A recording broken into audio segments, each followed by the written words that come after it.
So Danny, has recovery changed since you've become famous? You know, for you, has it changed anything? Yeah, I have to say, it's funny because I remember when my mom was alive, this one time I was coming out of CVS, I had an upset stomach, and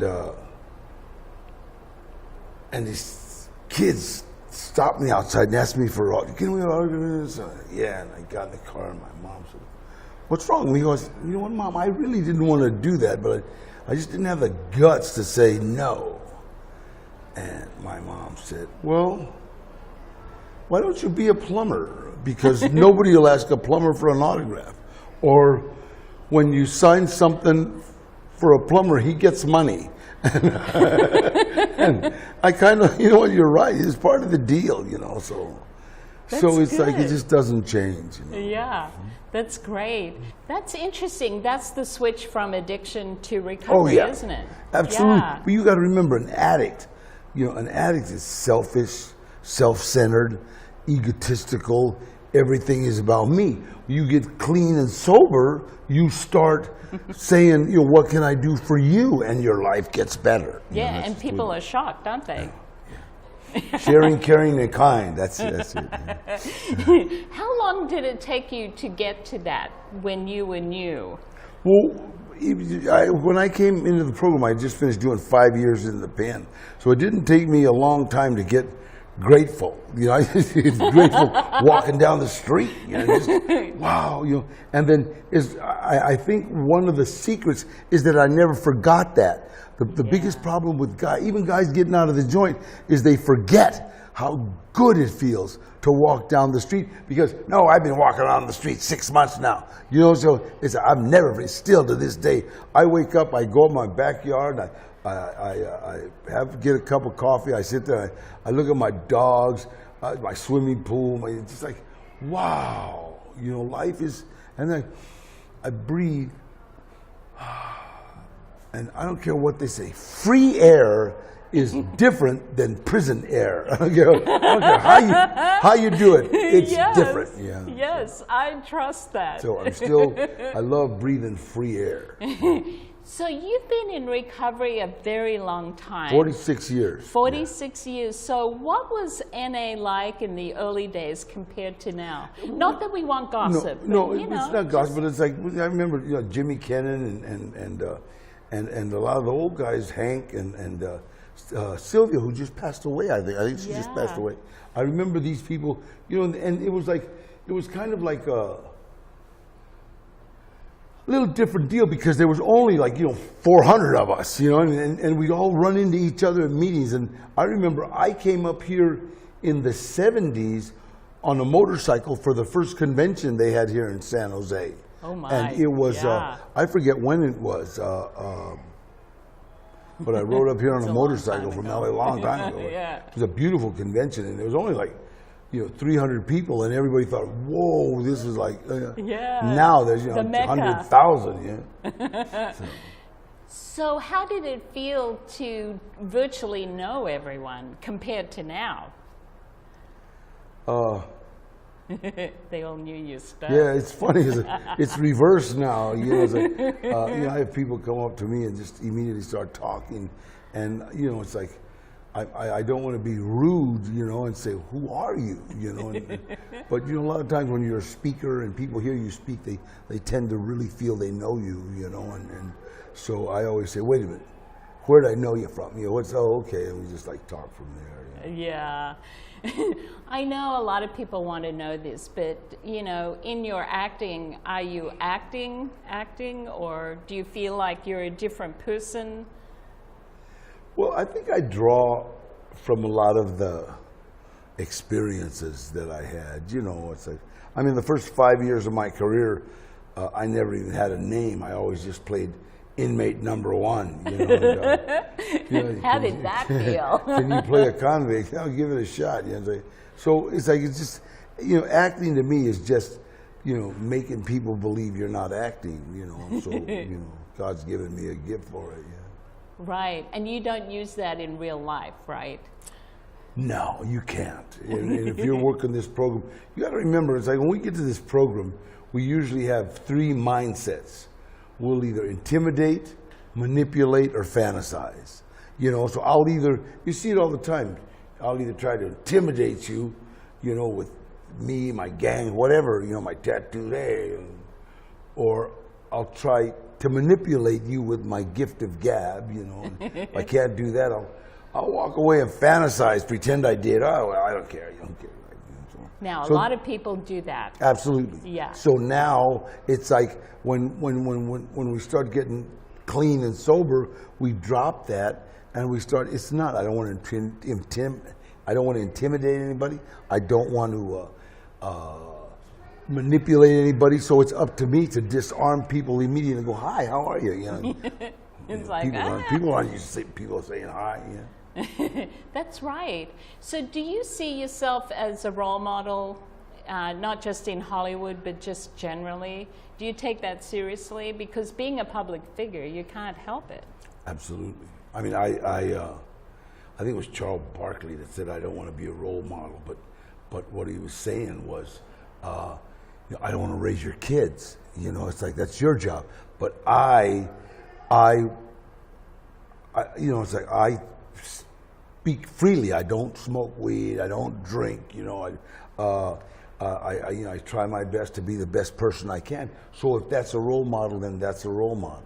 Yeah, but you're aware a lot of people are watching every move you make. Every move. Are you okay with that? You have to kind of accept it or it drive you crazy. I mean, when you're sitting in a restaurant and you're trying to eat and you know everybody in that restaurant is staring at you, it's like you'd have indigestion, you know. So you just got to like block it out and eat. Yeah? And I like it like when you're eating and you drop some food and you can almost hear everybody go, okay. Yeah. Well, you know, a lot of famous people can't handle that. No, a lot So of them. what is it about you that can? I think it's the program of Narcotics, Alcoholics Anonymous. Yeah. You know, it's given me, it's given me the tools to say that acting is my job, and that means it is no better than the plumber, the bricklayer, the electrician, the labor. It's my job. This is what I do. And I'm the person that when the director says, cut, that's it, I'm done. Okay, I'm done. I'm, you know, because Hollywood wants guys that can act tough. They don't want tough guys. You know what I mean? And I've seen these guys try to go. And it's like, well, you're losing it, Holmes. You don't understand. You know, people don't want to be around you like that. It's like they want you to say, hi, how are you? Hey. And then when it's time to get you on, it's time to get it on. And you see the people that seem to have success in this business in Hollywood seem to be able to cut it off. Right. You know, because, I mean, it's like, to go from being Machete to Spy Kids, you know what I mean? It would be impossible if you couldn't cut this one. You know? Yeah, that's right. And, you know, even though many actors have said they've been affected by their role, you can see it when they're talking. But the fact that you see it as a job is really... That's commendable. Yeah, it'll kind of kill you if you... Yeah, even though some of what you're acting is, you know, familiar. Yeah. If you know what I mean. Yeah. Have you got anything you would like young people to know from you? Yeah, that, you know, if alcohol and drugs will worsen any problem you have, I don't care what it is. I don't care if you have a problem with your mom, your dad, your teachers, alcohol and drugs is going to make it worse. And if you take alcohol and drugs out of that equation, that problem is going to get better. It's really simple. And education is the key to anything you want to do. You know, so and it's funny when you explain it like that to kids, they kind of like, oh yeah. Yeah. You know. Makes it easier. Yeah. Thank you so much. Thank you.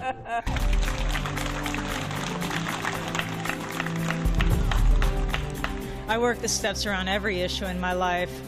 particularly around my husband's suicide and raising the children on my own, certainly acknowledging that I'm powerless over that. And I was the third kid in a family of 4 children, and it wasn't really an alcoholic family, but my dad was a rageaholic. And the values that I got as a little boy is that lying works. You know, even if you're in pain, don't tell anybody. And we love recovery.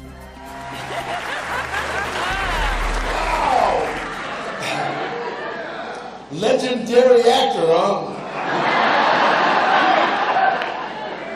And the only way I could have got there is through here, you know. And the reality is, my name's Danny and I'm an addict.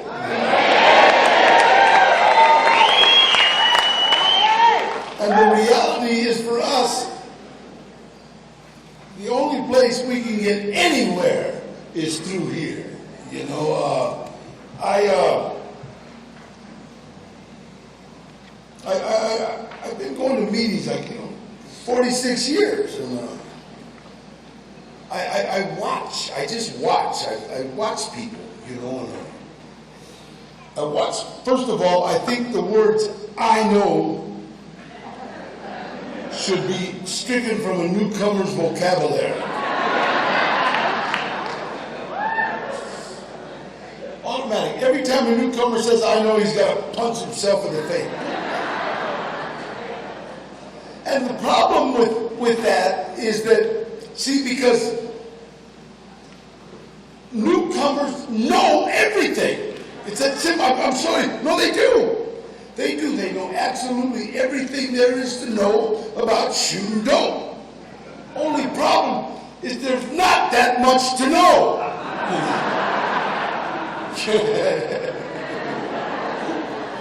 Now, on the other hand,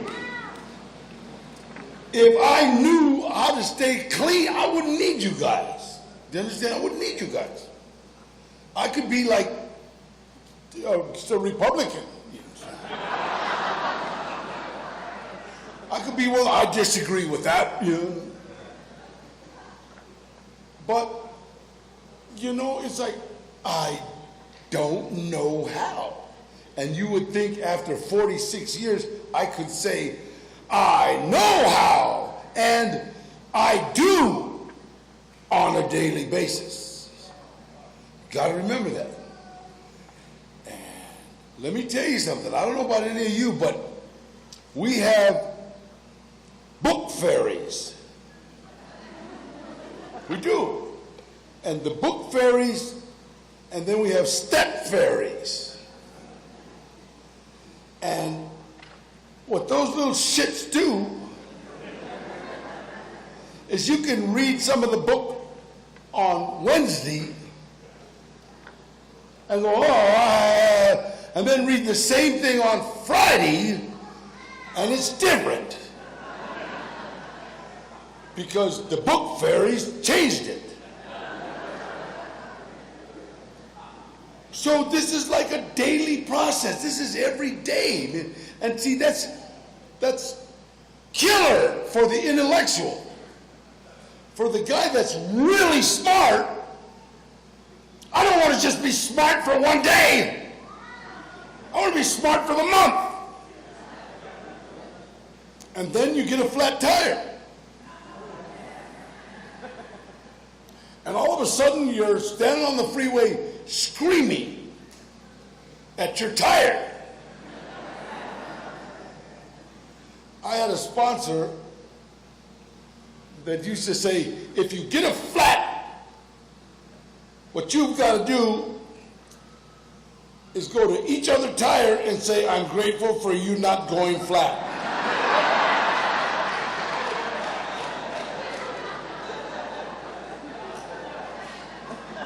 Because I don't know how many of you guys, ran your using, but I got to say, I'm glad it's just one nail and not a spike strip.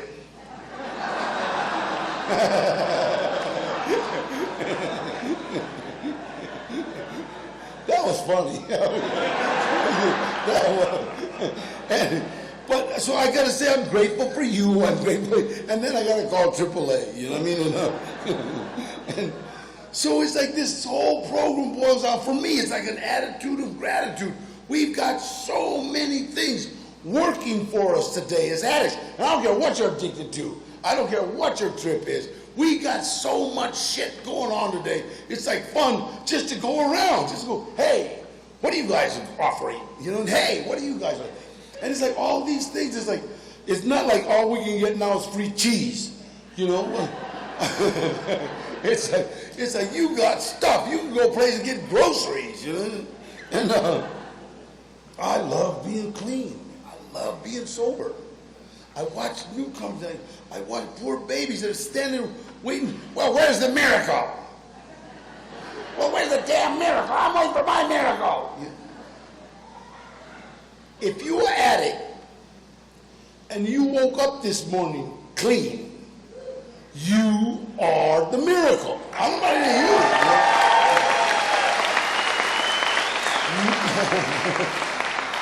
many mornings, I was not a miracle. You know what I mean? You woke up and I don't know how you, but I shot mine at 1:30, the wake up. I shot that at 1:30 in the morning. And so it's like a miracle just to be clean. Just to stand there, shot clean, man.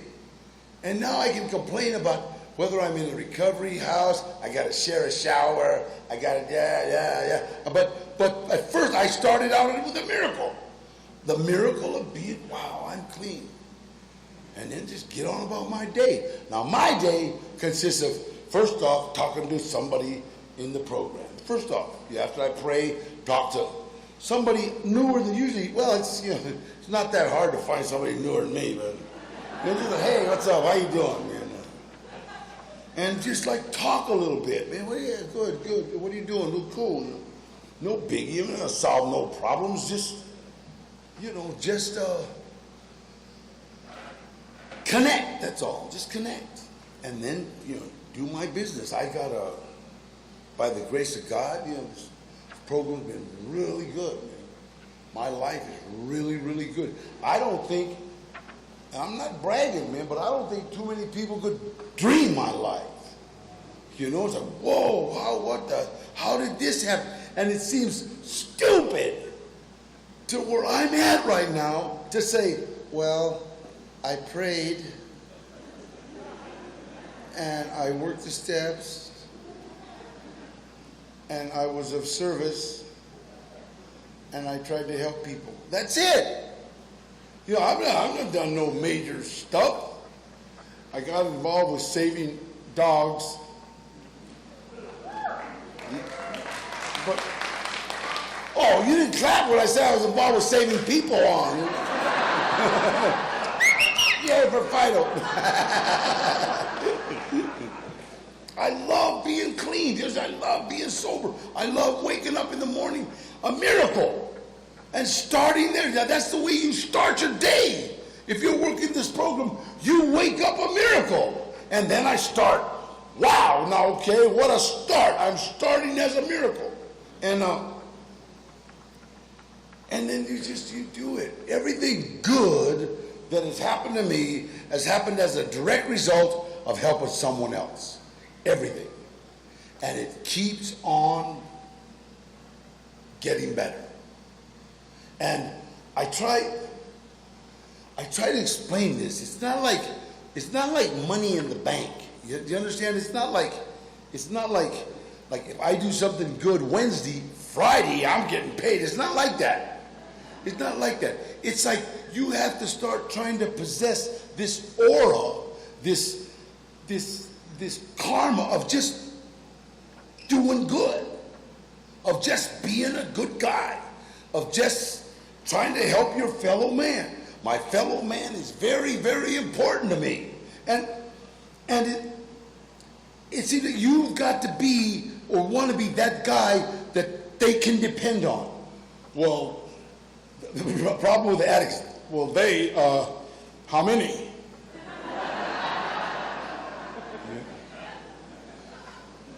You gotta be the guy driving down the street and you see some people trying to put some furniture in a truck. You gotta be the guy, I'm talking about me, okay, that stops and says, do you want a hand? And first of all, they're all like, no, really, because I got a couple of friends. We can all move this stuff really quick. And then I call up immediately, Max and Mikey. Hey, come on. They come to whoa. And immediately, people, how much? No, thank you, man, thank you. And we go. And it's like, wow. Now, if you're a newcomer and you try that and you're broke and they offer you something, take it. It's okay, take it. Don't. I can say no, you know what I mean? It's so funny, the people, I love the people that say material things don't matter. Those are all the people that got them, okay? Remember that. I got shit, I can say they don't matter. I would hate like hell to lose them. I could, because the only thing of absolute value to me, my children, and my being clean. And my being clean has to be first. I'm sorry, Danielle. But my daughter understands she's got a year clean, you know what I mean? So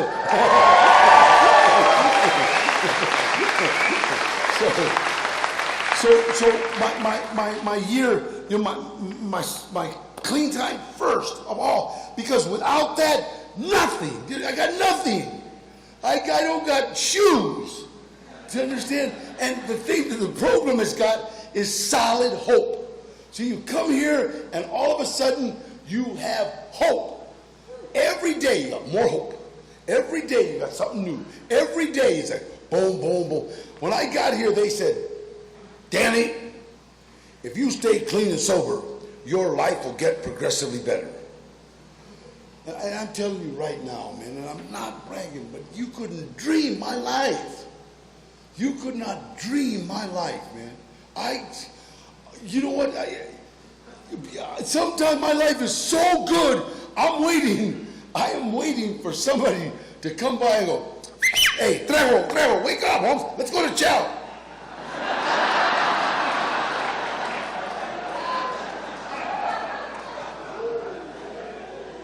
Wait a minute, what do you mean? I don't know, you were yelling something about Robert De Niro. Come on, hurry up. Shit. That was funny. And so, you know what, it's like I'm living this dream. I'm living this dream of being clean. I'm living this dream of sobriety. I'm living this dream of life. I'm this miracle every morning I wake up. I start with a miracle. Now, I know some of you are thinking, oh, that's bullshit. Oh, then don't be a miracle. Shit, I wake up in the morning. Sometimes I can't wait to go to sleep. Oh, boy, let's go to sleep. Let's wake up tomorrow. It's going to be great. Yeah. Because it's going to start off with a miracle. Go to bed clean. It's a miracle. And I got to tell you something. A lot of times, you get a little complacent, and you start taking life for granted, and you just start like, things are supposed to be this way, and it's like, and they're this way, and you're getting movie part after movie part after movie part. It's like, that's cool, you know, and then all of a sudden, you slip, and you fall, and you bash your head, and you break your jaw, and it's like, you know, so you get an x-ray of your jaw, and you say, your jaw's cracked. And it's a Monday, and Tuesday you're going to go see Howard Stern. So with a fractured jaw, you can either wire it up or just don't chew, you know. And so I just didn't chew. I'm cool. So I went to do the Howard Stern show in New York. I flew to New York from LA, and it was cool. New York was cool, and I talked to Howard, nice guy, great guy, you know. And then from New York, Craig and I had to fly to Mexico because I had a commercial to do. So I did a commercial, and Craig kept asking, "What's wrong with you?" So I kept getting like kind of losing my balance. Weird. So I turned on, whoa, I turned on, lose my balance. Like, damn, man. I'm a doctor, so I check my eyes. No.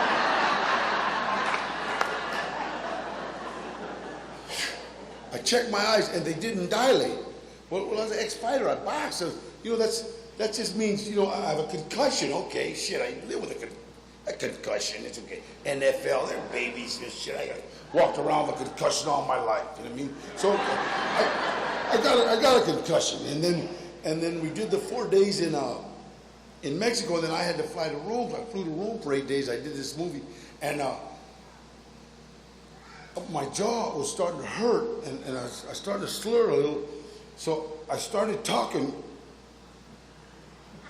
like this. Well, okay, we can kill him. The director was, oh my God, is that an actor's choice? Because I really like that. Yeah, then I talk like this. I had that, my jaw was broken. And so we finished it, and when I got back, man, it's like, people said, what is wrong with you? And like I said, I'm ready to fall down. They took me and the hospital, and they had a CAT scan, and the doctor said, well, okay, we'll check this out, and then come on in back tomorrow. And so I went back home, and then called me about an hour later and says, either come in immediately or we'll send an ambulance. And I said, what? And so I went back to the hospital, and they rushed me into surgery. I didn't even stop at ER. You have insurance? No, just right into the. And it's like George Clooney. I know him, and I know George Lopez, and they're practical jokers.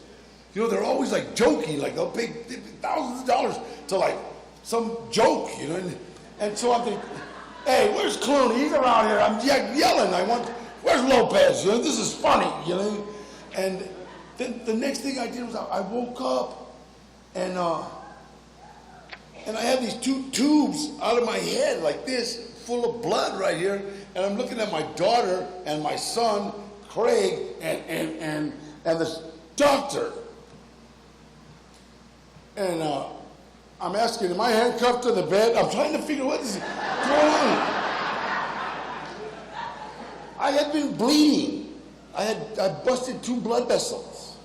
Doctor said he never took more blood out of anybody's head. I said, I have a lot of space. And this doctor says, you are a miracle. And I didn't want to sound like egotistical, but I said, I know. And he said, no, Mr. Trejo, I don't know if you know the gravity of this, but people get this injury, go home, go to sleep, and die. And for some reason, you flew all around the world, they're still here. And my daughter, she says, God's not done with him yet. And it's like, you know what? It's like, I was like tough through the whole thing till she said that. And then it was like, she's like, you're right. It's like, I'm stuck. I hope it was not just to come up to San Jose and he's going to kill me on the way home. But it's like, it's this thing that it's like, you know what? As long as we are here, it's like we have a chance. And the chance is at life. Just at life. And I love being clean. Man, I can't say that enough. I cannot say that enough. It's like life is so precious. I woke up and the doctor had me doing this. He had me doing this. And I could do it with this hand. And then he said, do it with this hand. And I couldn't do it. And I thought, oh, shit. And I couldn't do it. I couldn't put my thumb and my fingers together. And I thought, that's it. And I said, okay, I'll accept that. And then he said, well, keep practicing. But, being a doctor, I know I don't have to practice. My son brought me a little yellow ball with a happy face. He said, squeeze. And so I'm squeezing it. I'm squeezing. And then I did this, you know, I just did this. And the doctor went by and went, hey!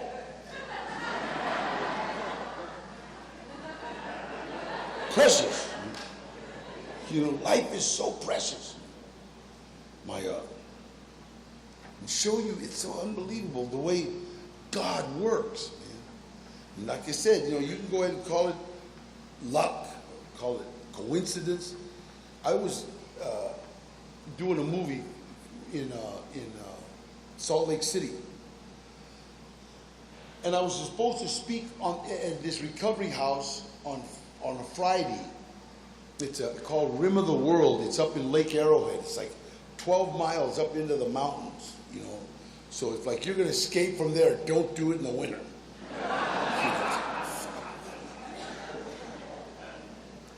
And I've been trying to get my son clean for so long, man. This is my baby.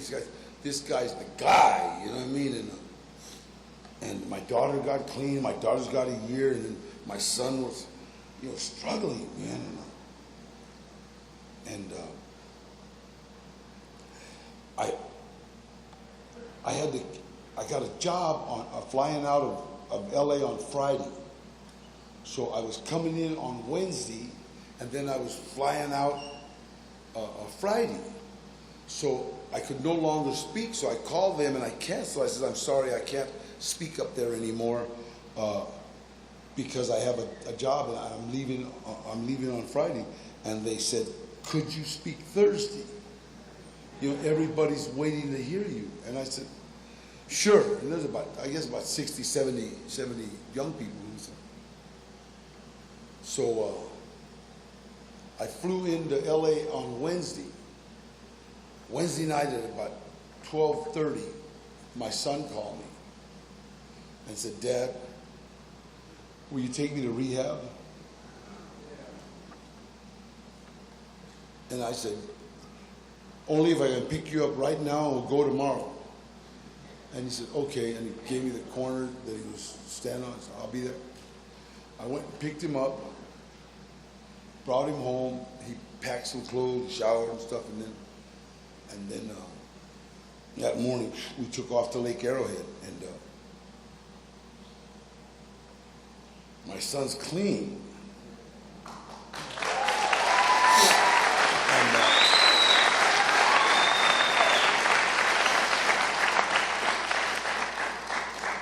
He's back in New York right now recording an album, and miracle after miracle after miracle. My daughter, she's gracious. Hey, we can kill two birds with one stone here, Dad. I said, what's that? Well, I would like to go support my brother. And I've never been to New York. So both my son and daughter are in New York right now, and they're both clean as soap.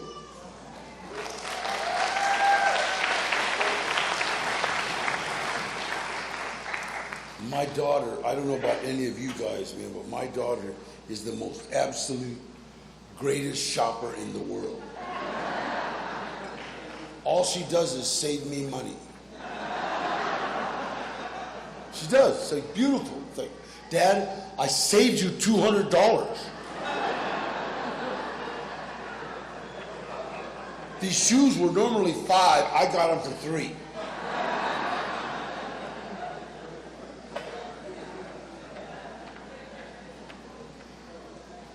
And you know what? What a miracle. What an absolute miracle that I'm here and I'm spending money on my daughter and my son, and I'm not waiting for second draw. all the convicts got that.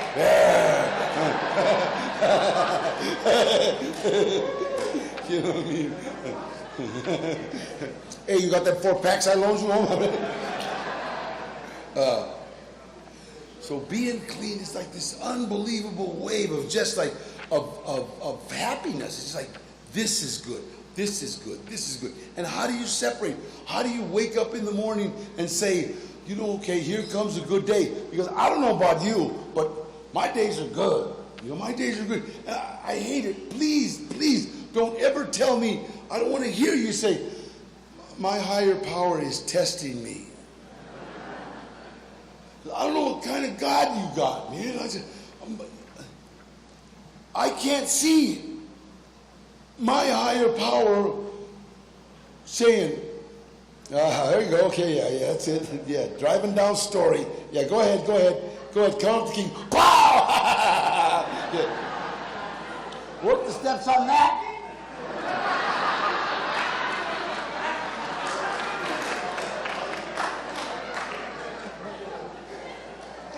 I don't know about you guys. My heart takes care of me, man. I have a loving, caring God today, man. Loving, caring, man. Not that guy, my grandma. I remember I was 7 years old. I fell and bashed my head. And my grandma, her favorite word was, Te castigó Dios.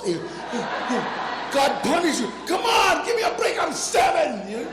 So, I had this punishing God. And it's like today, man, my God is like watching out for me. And all I got to do, I pray, mention his name, make sure that he's in everything I do. And my life keeps getting better. Period. You know what I mean? And pray for anything you want. I think, well, I'm not going to pray for winning the lotto. I do. Shit. And I got money. What's it? You know, hey, if you want to, Lord, just go ahead and give me a 5 number, okay? Pray for anything you want, doesn't matter. But first, it's like, you know what I mean? I know that I love saying thank you for everything you've given me, everything you've taken away, and everything you've left me. Do you know what I mean? Because it's all here. Things that you took away I wasn't supposed to have. Do you know what I mean? Stuff that I'm supposed to have. And life keeps getting better and better and better. Damn, I said, I got like miracle after miracle after miracle. You know what it's like? I'm looking at this room right now. This room is like a miracle. I mean, we got people. I know people. I did a movie in 1991 called Blood In, Blood Out.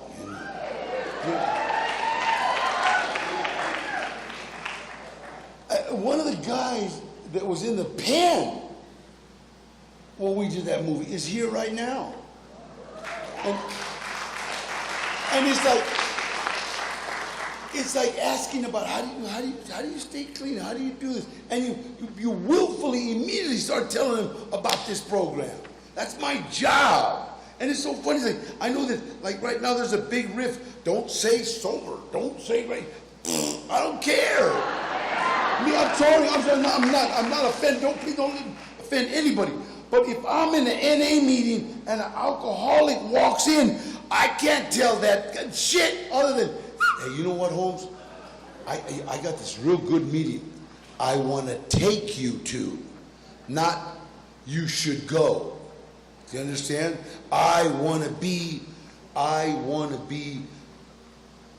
informed on whatever it takes to help an addict. And so it's like, come on, and I'll go. I'll go to that program. Yeah, Danny, alcoholic, how you got long? Yeah, I drank wine. So funny. It's so, I love addicts. I love addicts.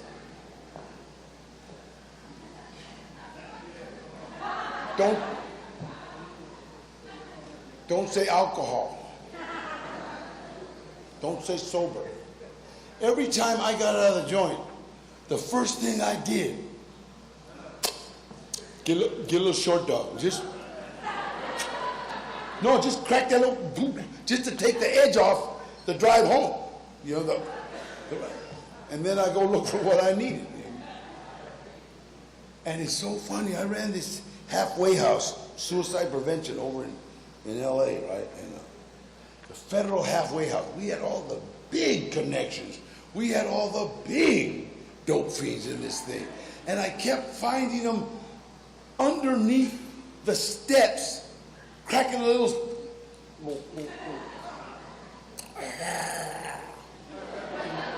What are you doing? Oh, no, I'm just, I'm social drinking, Holmes. Oh, Holmes, you're alone. Who are you being social with? Addict behavior. Do you understand? It's addictive behavior. And I talk to young kids. I got to say, look it.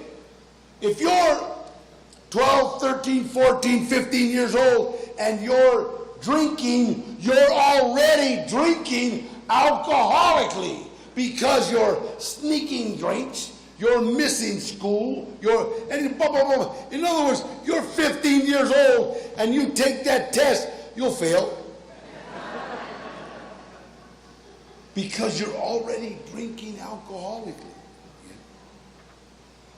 And like I said, the longer you stick around here, the more you see. I watch people. I just watch them. And I see people go out and I see them come back and I ask them, hey, come here, dummy.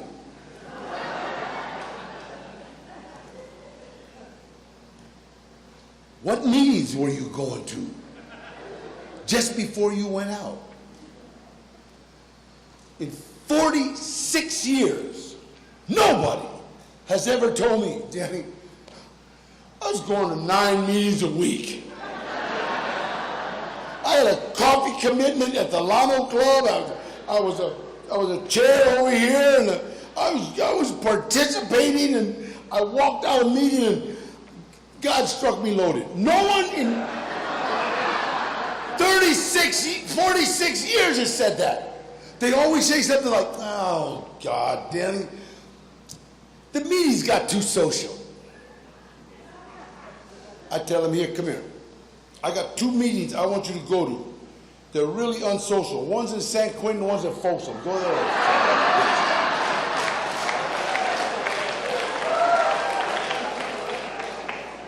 They don't even want to hold hands during the prayer.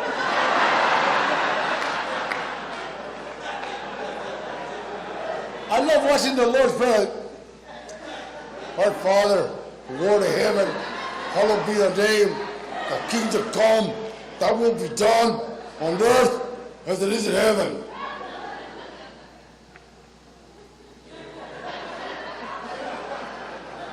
What step were you working just before you went out? 46 years. Nobody's ever said, Danny, I just finished step 3. I was ready for step 4. I got my book, I got my paper, I got my pencil. I walked out. And God struck me loaded.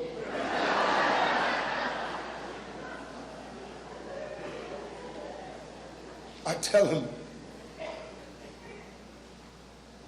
what are you talking about? You stopped working the steps.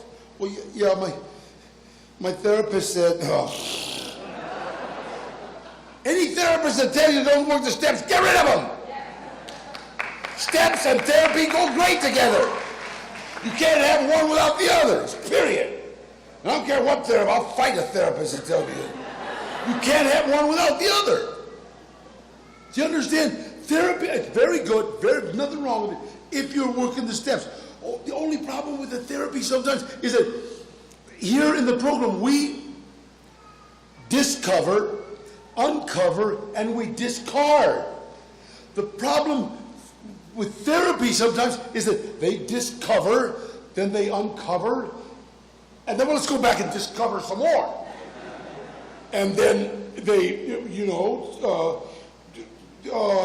you get in the... When I was 6, they touched it. Okay, let's discard that. No, therapists. Oh, what hand did they use? Who cares?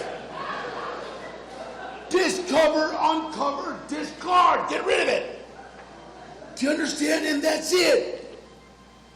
So the secret here of being clean, being sober, is first of all an attitude of gratitude, discovering, uncovering, discarding, all of a sudden participating. And I mean this is participating in life, participating in our recovery. Everything good that has happened to me has happened as a direct result of helping someone else. in 1985, I spoke in a Cocaine's Anonymous meeting, and I thought Cocaine's Anonymous was the cutest thing that ever happened. No, because Coke, you got to admit, see, there's a big difference, okay? I spoke at Cocaine's Anonymous started in 1983, 83, I think. So in 85, there was still like all the therapists and all the college students doing, what do you call it, the thesis or whatever it is. I didn't go to college. Doing papers on cocaine addiction. And you had all them people that, they go, oh, we might need rehab. Those guys. You didn't have none of the people I see out there, them burners, Because when crack came in, cocaine took a whole different trip, you see. All of a sudden, whoa, people were jamming into narcotics, alcoholics, cocaines, and they didn't care. Just let me stay somewhere. Crack chased people in here, you know? So I speak at this meeting, and afterwards this kid comes up and says, can I have your phone number? I really identified with you. First of all, this kid couldn't have been from a neighborhood near my neighborhood. Okay. This kid could not have been in any penitentiary that I was ever in. Or I would have changed his name to something exotic.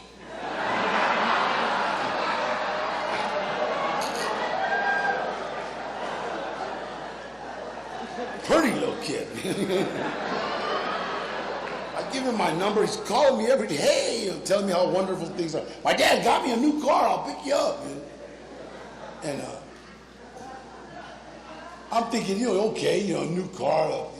Someone pulls up in an 85 Lincoln. What's your dad do? His dad invented a toner. I'm not sure what. That's shit for copiers back in the 80s, right? He had some kind of toners. Anyway, this guy had, more money than God. And he's, I'll just remember, boy, smell that there? That new car smell? Oh, shut up, I farted, you little bastard. Hate your damn car. Brand new. Calls me up 2 weeks later. Hey, my dad got me a new apartment. You want to come swimming in? Beautiful pool. Want to throw ink in it.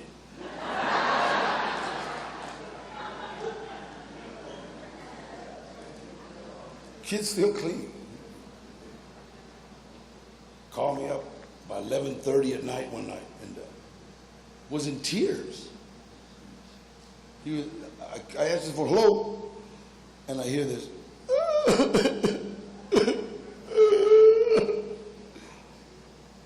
And in 85, I lived by myself, so I used to get some, weird phone calls. Do you want me to get naked? Who is this?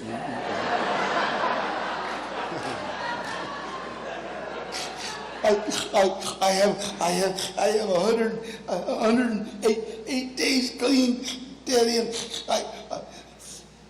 I think I'm going to use. I've been out of the pen since 1969. This is 1985. Nobody ever called me and said, I think I'm going to use. I got phone calls like,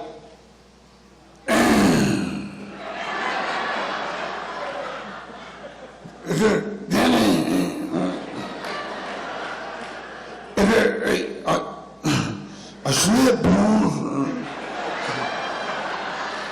All right, call me tomorrow. Not my fault. I got phone calls at 1:45 when the phone started ringing. Hey, what's up? I slept. Yeah, come pick me up. Oh yeah, screw you. But the ones I loved was the calls that I'd get from the closet. The people that were having a heart attack is 85, man. Like, oh, everyone's having a heart attack. Daddy. I said, shh, be quiet. Shh. Calm down. I went by your house. Holmes, they really are out there. Watch out. And then call him back in 20 minutes. Go,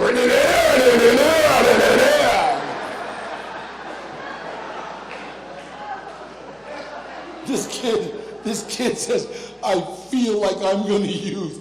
I said, well, come on over, man. He goes, I can't. My dad got me this job. Oh, Dad.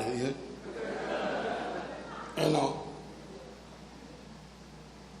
he says, can you come down here? And then he does that thing my daughter does, that little...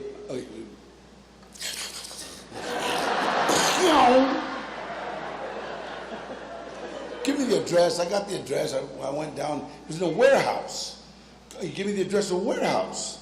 And I thought, it's the warehouse district of LA, so I'm going to go down there. He's going to come out at break, and we're going to smoke cigarettes, drink coffee. Then he's going to go back in, and everybody's going to think we're gay. And two guys, 12 o'clock at night in a parking lot. And it wasn't. It was like the movie set of Runaway Train, a movie. And this guy was a PA on a movie called Runaway Train, a production assistant, low man on the totem pole. And he's like, hey, come on, Dan. I'm all happy. And this other guy comes up and goes, you want to be in this movie? I said, what do I got to do? Do you want to be an extra? Extra what? Can you act like a convict?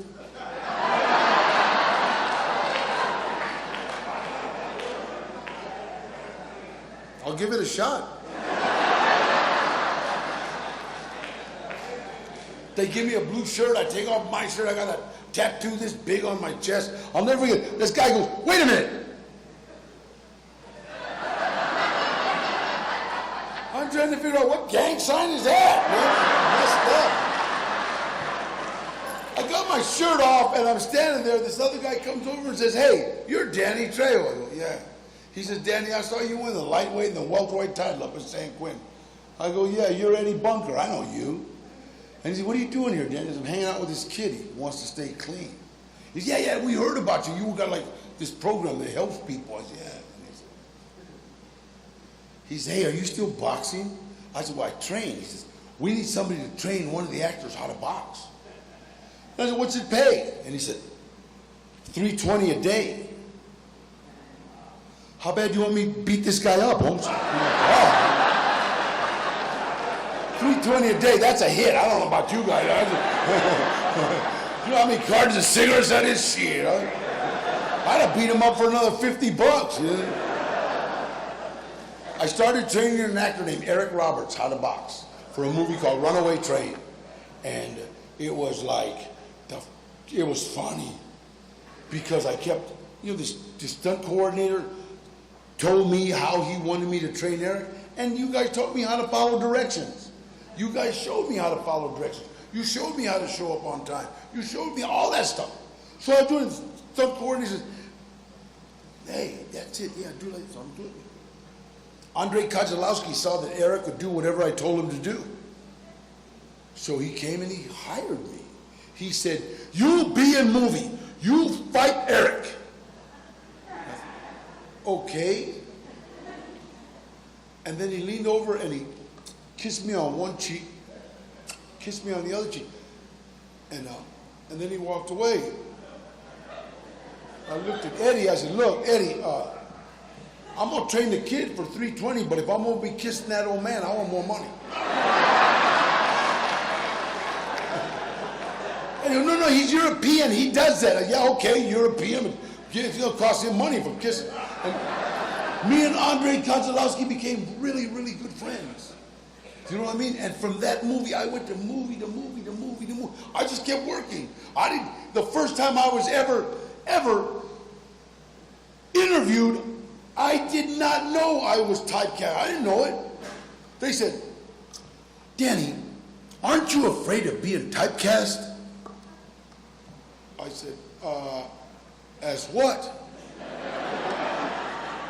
They said, well, you're always playing the mean Chicano dude with tattoos.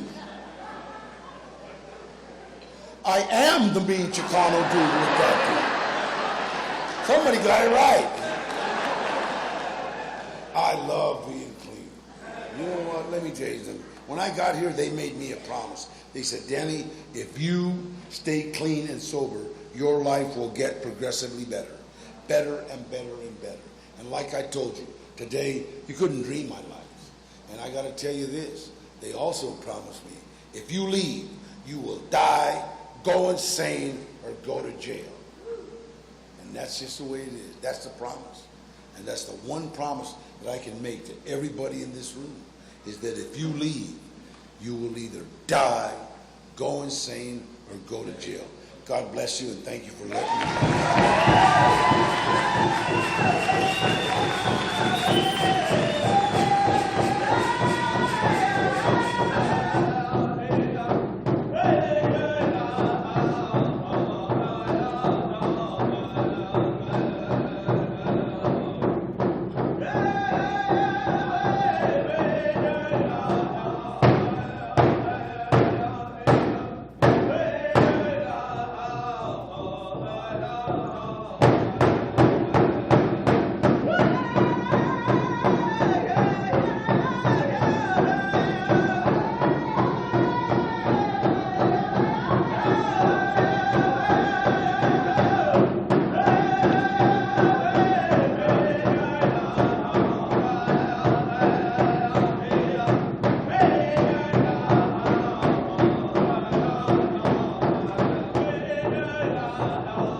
This room is hot. You should come to my courtroom.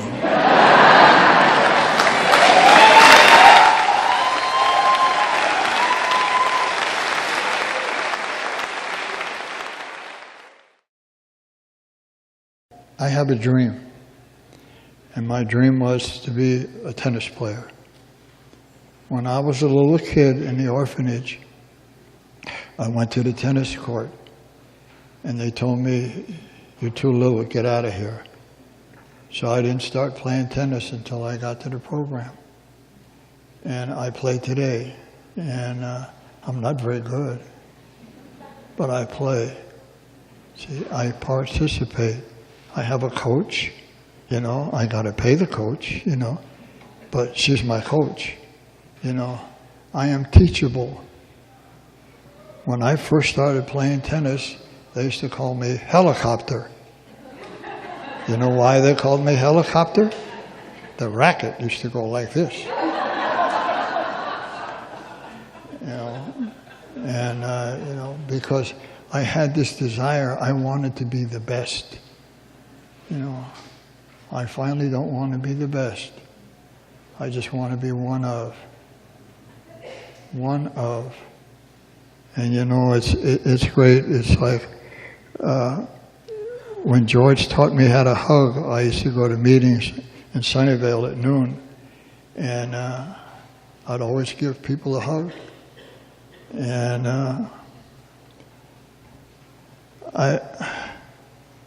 I remember there's a guy, he's in Houston now, Jerry Brown. I wouldn't let him out of the room until I could hug him. And I did that. And I learned how to, you know what a hug is? A hug is giving of yourself to another human being. That's what a hug is. Let me give you something. Don't let me take anything from you. You know, if I can't do anything else in the course of this day, I hope that I've given somebody else some peace and some hope and some joy. And I want to thank you very much for allowing me to be here. Thank you.